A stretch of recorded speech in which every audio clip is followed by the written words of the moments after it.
guys, so ito si Clarice Joy Sebastian at ang fake name is Armelin Sebastian.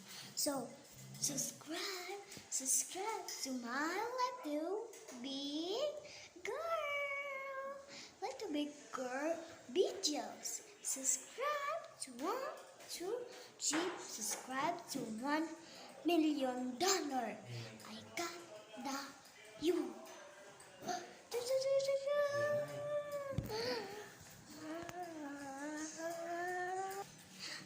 Hi guys, so me, Clarice Joy Sebastian, and nakita niyo naman ang intro ko. O hindi ako naka-jacket nakagamit ako ng sleep toys. So ngayon guys, at nga na ako nakapag-post ulit kasi matagal-tagal na rin na hindi ako nakapost. So sana man mag-subscribe naman. 2 subscribes pa lang ako. Ang dami nang nanonood sa akin pero wala mag-subscribes. Dalawa lang mag-subscribes. Ano ba naman kayo? Nanonood kayo tapos hindi kayo nag-subscribes. Mag-bell and subscribes. Kaya. So, arat na. Ang masasabi ko lang. 1, 2, 3. Arat na! Ulit. 1, 2, 3. Masasabi ko lang. 1, 2, 3. Ang masasabi ko lang. Arat na! Ang masasabi ko lang. Arat na!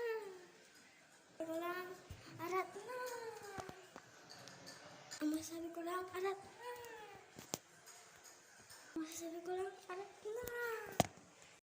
Sabi ko lang, arat na.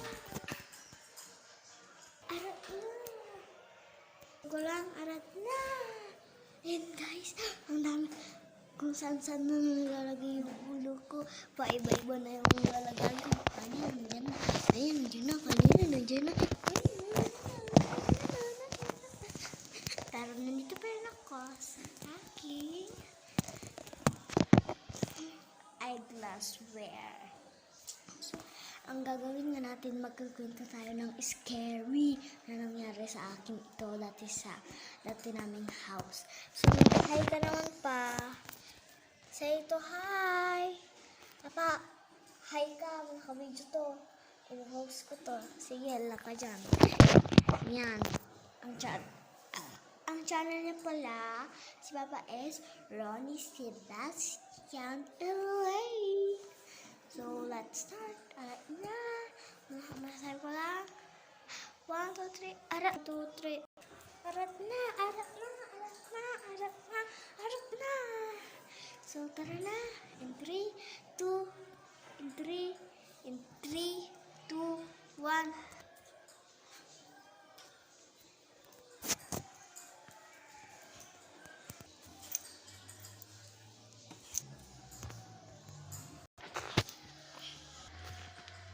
So, ito na guys. Ito na talaga to. Nasakit kasi yung ulo. Sumakit kasi yung dito ko. So, yan. Kasi naunitog ako dito sa salamin na to. Kaya dito na ako magkakanon.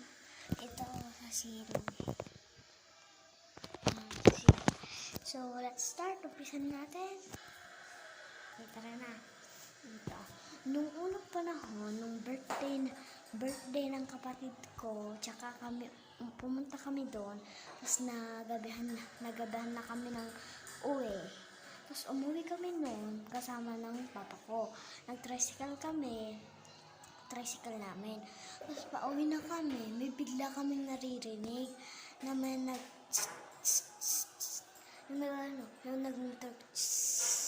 nagaganon nga.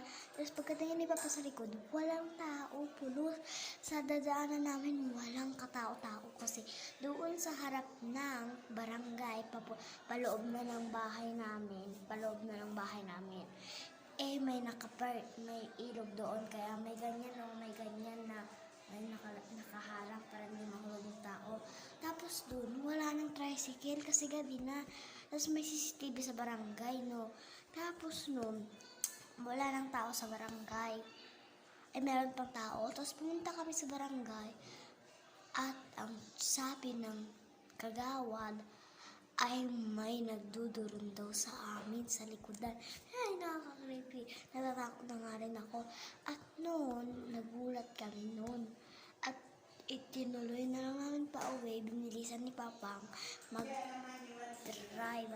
Tapos nung nandun na kami, yung Hi! So yan, tinawagan lang kasi ako.